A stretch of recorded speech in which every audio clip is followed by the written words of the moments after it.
À ce jour, j'ai été confronté, non pas à la censure, mais on va dire une espèce de quota, comme ils appellent ça. C'est-à-dire que j'ai dû faire un clip pour le Bisso na Bisso, pour leur grand comeback, où il fallait frapper fort l'entité africaine. Et comme le clip devait entrer sur une très grosse chaîne télé hertzienne, qui était à l'époque TF1, soi-disant que la chaîne hertzienne a demandé des blancs dans le clip, alors qu'on était en train de tourner à Dakar pour le plus grand groupe africain. Donc pour moi, il me semblait logique que ce soit un clip africain, donc avec un maximum de noirs à l'image.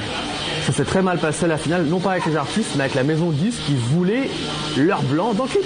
Et c'est pour ça que dans le clip à la finale, on voit il y a des blanches qui dansent devant une télévision, en train de regarder dans la télévision des playbacks des Bisso na Bisso. Et ça, je sais que ça arrive de plus en plus. De plus en plus, les chaînes télé veulent ce qu'ils appellent les quotas. Ils veulent que ce n'est pas un clip trop noir, parce que ça peut faire peur. Donc il nous faut des blancs. Il faut mettre des blancs partout, des blancs. Je trouve ça extrêmement malsain. Parce qu'effectivement, on mettrait un clip où il n'y aurait que des blancs, il n'y aurait aucun problème. Jamais ils vont dire « Oh, mettez des noirs s'il vous plaît à l'image ». Jamais. Donc ça, je trouve que pour le coup, c'est un vrai combat à mener entre artistes, de pouvoir imposer aux chaînes télé. Non, nous sommes noirs et on veut faire un clip où on montre il n'y a que des noirs qui vivent des histoires d'amour, des histoires de politique ou quoi que ce soit. Laissez-nous. Il faut pas qu'on soit obligé de mettre des blancs. Les clients, par exemple, en pub, me disaient les lumières sont superbes, les cadres sont magnifiques, mais c'est que des blacks. Et c'est une réalité. C'est-à-dire que je dis pas ça pour cracher sur la France et tout, mais il n'y a pas de marché pour les communautés en France. C'est-à-dire que tu verras pas une pub Origina avec un acteur black ou un acteur d'origine nord-africaine, même asiatique ou autre, tu vois. Et le problème, c'est que moi, je me sentais frustré par ça et que je savais qu'aux États-Unis, ça m'ouvrirait beaucoup plus de portes, en tout cas dans la pub. Je sais que dans le cinéma, ça arrive souvent, c'est le même problème. Lorsqu'on voit un film comme Blood Diamond, où c'est il y a un peu le problème des enfants soldats, le problème de l'exploitation des diamants, etc. Pour rendre le projet commercial, qu'est-ce qu'ils ont fait? C'est plus l'histoire de Jim Nsu, le noir avec son problème de son fils, non. C'est la vision du blanc, donc c'est Leonardo DiCaprio avec une journaliste blanche qui raconte l'histoire on va dire des problèmes noirs. Donc c'est vrai que finalement, même dans le cinéma, il y a ce même problème-là, c'est que pour toucher un maximum de monde, il faut qu'il y ait la présence blanche, sinon ça ne marchera pas. L'exemple du roi d'Écosse est un excellent exemple, effectivement, parce qu'on a pu raconter exactement la même histoire du point de vue d'une des femmes d'Amin Dada. Bah non, on raconte le point de vue d'un blanc. Donc moi j'étais confronté vraiment à ce problème-là, parce que j'ai essayé déjà de faire 3 projets de long métrage en Afrique. Donc je voulais faire l'adaptation de Allah n'est pas obligé du livre d'Amadou Kourouma, impossible à monter. On voulait absolument mettre des blancs, on voulait mettre Yannick Noah dans le rôle principal, enfin c'était des trucs invraisemblables. Maintenant on est en train de voir une espèce de remplacement, parce que si vous voyez la musique maintenant, et c'est la même chose qui arrivait en France. En France, avant le R&B, c'était les noirs. Il y avait des chanteurs noirs, il y avait des femmes noires, bon c'était pas la prédominance, mais les femmes noires chantaient beaucoup le R&B. Dès les fins des années 90-2000, on a commencé à remplacer par les femmes arabes. Grâce à qui? Les hommes noirs. Et pourquoi comme ça? Non, pourquoi comme ça? C'est qu'il faut aussi comprendre que dans les années 60, en fait, quand les hommes noirs ont commencé à s'identifier, comme je dis toujours, en fait, de voir d'où viennent les choses. Black is Beautiful, c'était un mouvement, parce qu'on le néglige, on veut seulement que les femmes venaient des afros. C'était un mouvement pour justement refuser le diktat occidental de la beauté. Donc ils ont dit, je vais revenir à la nature, je vais revenir à mes cheveux, je ne vais plus me défriser. Parce que contrairement à d'autres femmes, on forçait la femme noire à défriser ses cheveux. Donc quand vous avez cette acception-là, le Black is Beautiful, qui a été même prôné par Steve Biko, c'était un activiste sud-africain qui a été assassiné dans des conditions atroces en Afrique du Sud. Steve Biko défendait ça. Et justement, il disait qu'il faut retourner à la racine. Quand ils ont vu ça, les Blancs se sont interrogés, les dominants, ils ont dit, si on ne fait pas attention, on va perdre le contrôle. Parce que tout est une question de contrôle. Donc, qu'est-ce qu'ils ont fait? Ils ont permis la Blaxploitation. La Blaxploitation a détruit le Black is Beautiful. Pourquoi? Parce qu'on a donné le pouvoir à l'homme noir de se valoriser par le pénis, encore. Suite Badass Song, qui est le précurseur du blaxploitation. C'est un homme qui vit dans des bordels, enfin toujours le truc super enrichissant, qui est élevé dans un bordel, il a un gros pénis, il couche avec toutes les femmes, la virilité exacerbée, c'est un thug, c'est un dealer, tout ce que vous voulez, mais il réussit à faire parce qu'il botte le méchant policier blanc. C'est l'image qu'on a mis en lumière en fait. Et les gens ont commencé à s'identifier à ça parce qu'on a dit, ah mais ça c'est le super-héros, ça c'est l'homme fort. Parce qu'on n'avait pas cette image d'homme fort, parce que pendant longtemps, on pouvait te lyncher dans la rue. Tu marchais dans la rue. Emmett Till, hein, le petit garçon de 12 ans qui s'est fait torturer pour rien, et la femme a avoué après qu'elle avait menti. Plus de 80 ans, enfin, plus de 50 ans après, elle a avoué qu'elle avait menti. Donc, l'homme n'avait pas le pouvoir de protéger sa femme, ni lui-même, ni sa fille, ni ses fils. Donc, ils ont créé en fait des espèces d'héros qui sont des avatars, pendant que les blancs avaient les Thor, les comment on appelle ça, Thor, voilà, tous les grands super-héros qui étaient des gens avec des valeurs, qui étaient des gens qui étaient beaux, qui étaient musclés. Mais là, on avait des thugs, des dealers, etc., etc. Quand le hip-hop est né, essentiellement le rap militant, qui sont faits dans la rue, c'est des gens qui ont commencé à contester. Quand ça s'est fait, ils ont commencé à dire non, il faut qu'on contrôle. Encore une fois, c'est une question de contrôle. Ils ont dit il faut qu'on contrôle. Donc si on contrôle, on a commencé, et ça avait commencé avec quoi? Berry Gordy qui avait fondé la Motown. La Motown était la seule industrie musicale 100% tenue par des Noirs, où les Noirs chantaient parce qu'ils n'avaient le droit de chanter nulle part.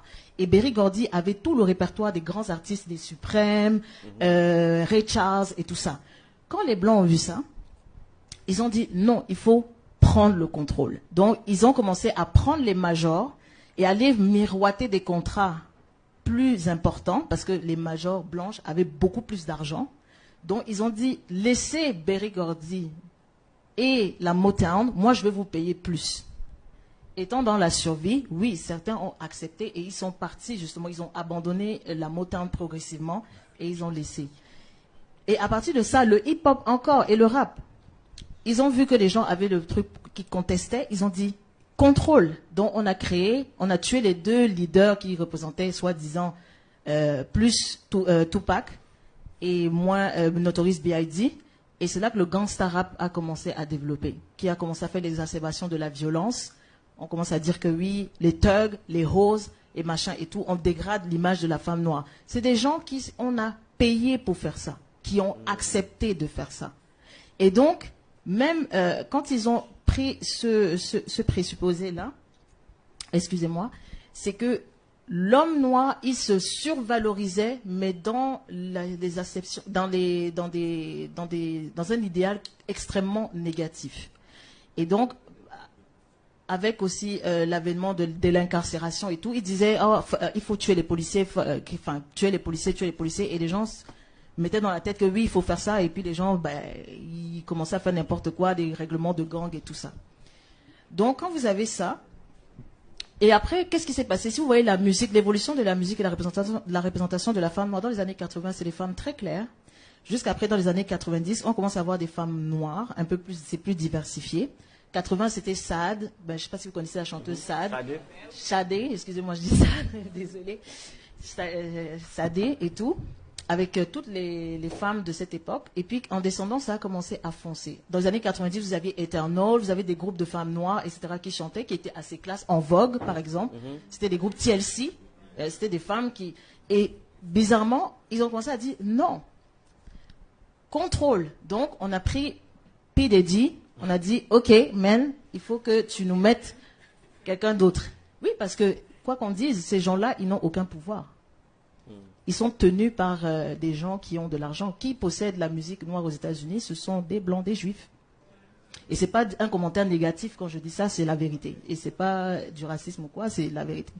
Donc, ils ont mis ça et ils ont dit, non, il faut que maintenant, on commence à enlever l'image de la femme noire. Donc, on a commencé avec Jennifer Lopez. On a commencé à mettre des femmes ambiguous pour justement créer, en fait, pour créer le gender war. Et pour créer le gender war, parce qu'ils se sont dit que si on continue comme ça, si on ne fait pas attention, les Noirs risquent de se renverser, de prendre le pouvoir, etc., etc. Il y a un livre de monsieur, je crois que c'est Tom Burrell, qui a écrit un livre justement sur Brainwash, où il parle en fait du conditionnement de l'homme noir, où on les prend extrêmement jeunes. Les managers leur disent, écoute, c'est mieux pour ton marketing image d'être avec une femme blanche. So we will have baby mamas all around the world who's black, mais il va aller épouser la femme blanche parce que c'est bien pour ton image. Tu sais, tu vas vendre beaucoup plus. Et ça, c'est ce discours-là, excuse-moi, quand tu disais même par rapport au capitalisme, ouais, c'est qu'on doit vendre. Je suis désolée, non. Parce que, en résultat des courses, qui est perdant?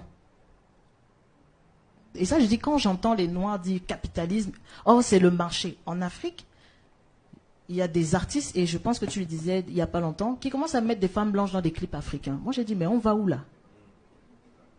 Non, mais sérieusement, on va où là? Attends, on va la laisser finir par là avant. Oui, excuse-moi, je vais terminer là. Et on va où?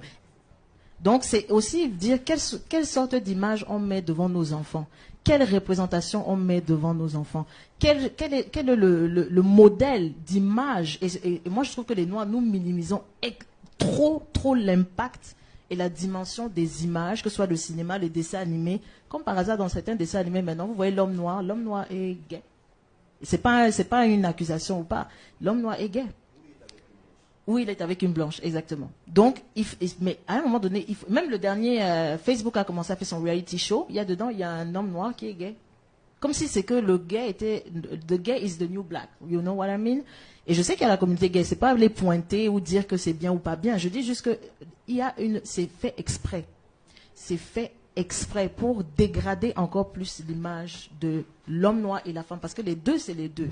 Et ça, je dis toujours que faites attention à l'image. Nous avons un problème mental. Et si on n'est pas conscient, vous croyez, la communauté, par exemple, asiatique, est-ce que la communauté asiatique est venue pleurer qu'on n'a pas de représentativité dans les médias? Toujours, c'est juste que ça passe sous silence. Et le noir joue... Et attends, je tiens à te dire là, parce que tu as parlé plus tôt, tu dis l'image du noir, c'est le gay black man, c'est le nouveau noir. Faut pas oublier que dans le mainstream culture, the black person is the poster boy pour la diversité. Alors à ce moment-là, dans n'importe quel show, on met un noir parce que c'est lui qui représente, entre guillemets, la diversité. Et les autres groupes, eux aussi, ils ont cette problématique-là. Les Asiatiques s'en plaignent. Non, je suis désolée, ce n'est pas vrai. Quand tu dis que les Asiatiques s'en plaignent, je vais te donner un exemple très simple. Il y a eu, The Asian, Crazy Rich Asian qui est sorti, ça a rapporté 100 millions, où la communauté indienne, oui, c'est le premier film asiatique qui a été fait, etc. Mais ça n'a pas marché tant que ça. Pourquoi? Parce que ils ont leurs propres canaux. Il y a aux États-Unis, ils ont maintenant le festival asiatique Sud-Est machin qui a lieu maintenant. C'est un truc qui est sorti il y a 1 an ou 2 ans, où c'est des artistes de Hong Kong, de Chine, du Japon, qui viennent, enfin peut-être pas du Japon, mais d'Asie, tout ce qui est la Chine, dans cette zone-là, Corée et tout, ils font souvent des prix et ils viennent s'attribuer des prix dans ce truc-là et ils ne demandent pas aux autres de venir les voir. C'est ça, en fait, que je dis, la mentalité, pour moi, c'est le plus important. Et ça, je pense, pour moi, que l'universalisme, c'est le plus gros danger, un des dangers de l'homme noir. Parce que l'homme noir ne peut pas se permettre, à l'heure actuelle, d'être inclusif et d'accepter tout le monde. Parce que, écoutez, moi, je dis, on est en train de parler, et je vais embrayer rapidement, vous avez des femmes féministes, qui viennent en Afrique dire, il faut que les femmes noires arrêtent de faire des bébés. De quel droit? De quel droit? Pourquoi en Asie, ils sont 2 milliards, peut-être plus, 3 milliards, l'Asie seule, Chine et Inde. Pourquoi ils ne vont pas en Inde dire aux femmes indiennes, arrêtez de faire des bébés, vous en faites trop? Donc c'est pour ça que je dis en fait qu'on ne peut pas pour l'instant se permettre, parce qu'il y a des gens qui viennent maintenant dire, il faut stériliser les femmes noires. Alors moi, ça me pose un problème. Je dis toujours que, mais pourquoi est-ce que nous, c'est toujours à nous? Nous, enfin, d'après les statistiques des Occidentaux, on est 1 milliard. Pourquoi 1 milliard fait peur comme ça? Pourquoi 1 milliard d'Africains fait autant peur? Où des gens viennent vous dire, Bill Gates, le prince William, qui vient vous dire, donc même nos ventres, on veut les contrôler. Même, et si les hommes noirs ne comprennent pas ça, ils commencent à dire oui, non, mais vous savez, moi je dois, il faut s'ouvrir, il faut ceci. C'est ce qui fait que après, la femme noire, elle devient le seul et le unique moyen de se défendre. C'est-à-dire que, et je veux dire que ces hommes noirs là qui pensent en humiliant la femme noire tous les jours, qui sont bien vus, croyez-moi que vous êtes extrêmement méprisés. Donc il faut qu'à un moment donné on arrête. Quand on me dit oui, la femme noire aussi, la femme blanche aussi est oppressée, c'est pas le même combat. Si elle a un combat, qu'elle s'occupe avec son frère. C'est tout. Le racisme évidemment anti-blanc n'existe pas puisqu'il n'est pas systémique, il n'a pas été la société française ou blanche n'est pas été organisée pour discriminer l'homme blanc, elle a été organisée pour discriminer l'homme noir et il faudrait aussi éduquer les gens, apprendre l'esclavage, ce qui s'est passé, comment ça s'est passé, comment on a déporté des hommes, comment on les a déplacés, comment on a colonisé toute une partie de la planète pour travailler dans les champs de canne, dans les champs de coton, etc. En Inde, c'est les Anglais qui sont allés pour coloniser les Indiens. Et comment on a inventé ce racisme. Donc comment on a décidé que l'homme noir était pas l'égal de l'homme blanc, était une sous-race, carrément un animal. Et donc c'est pour ça qu'on pouvait l'exploiter, le faire travailler. Pardon ? On pouvait les mettre dans des eaux. Dans des eaux, puis surtout, on pouvait les martyrer jusqu'à les tuer. Ils n'avaient pas de valeur. Ils étaient là que pour travailler. Et c'est comme ça que l'homme blanc s'est enrichi. C'était déjà enrichi autrement en exploitant l'homme blanc. L'homme blanc exploitait déjà l'homme blanc. Alors maintenant, il est parti exploiter l'homme noir. Et puis, ils se sont enrichis. C'est comme ça, après, qu'il a rapatrié les capitaux et qu'il construisait, enfin, il s'industrialisait et puis continuait l'exploitation de l'homme par l'homme, le capitalisme, ici ou ailleurs. Et c'est comme ça que ça s'est construit. Et c'est comme ça que l'homme blanc a dominé le monde. Ziegler, l'autre fois, Jean Ziegler, que j'ai écouté attentivement, que j'adore, il est formidable. Il disait quand même il y a 12% de la population qui est blanche et qui domine le monde. J'ai récemment, je m'amuse à regarder les instances de direction. C'est un sketch, quoi. Dans le foot, par exemple, c'est quand même des footballeurs partout, noirs, arabes. Il faut savoir qu'il y a plus de 50%, 60% de joueurs de foot qui sont noirs et arabes. Il y a plus de 60% de médaillés au JO en France qui sont d'origine noire et arabe. Et ben, le COJO, le comité d'organisation des Jeux Olympiques en France pour Paris 2024, il y a un noir, Bruno Marie-Rose. L'UNECATEF, je vois, j'ai vu une photo, il n'y a pas de noir. La FIFA, c'est pareil. Le gouvernement français, c'est pareil. La mairie de Paris, les candidats qui vont se présenter, 0. Alors, on a imposé la parité, donc maintenant, il y a des femmes et des hommes. Par exemple, récemment, pour lutter contre les discriminations, contre le racisme, les gens qui sont réunis pour lutter contre ça sont tous blancs. Quand les supporters du Cagliari font des cris de singe, ils montrent bien que le blanc est supérieur à l'homme noir qui est un animal. Donc c'est la vérité. Et donc insidieusement, implicitement, dans la conscience collective, c'est quand même les blancs qui dirigent et les noirs qui exécutent. C'est comme ça.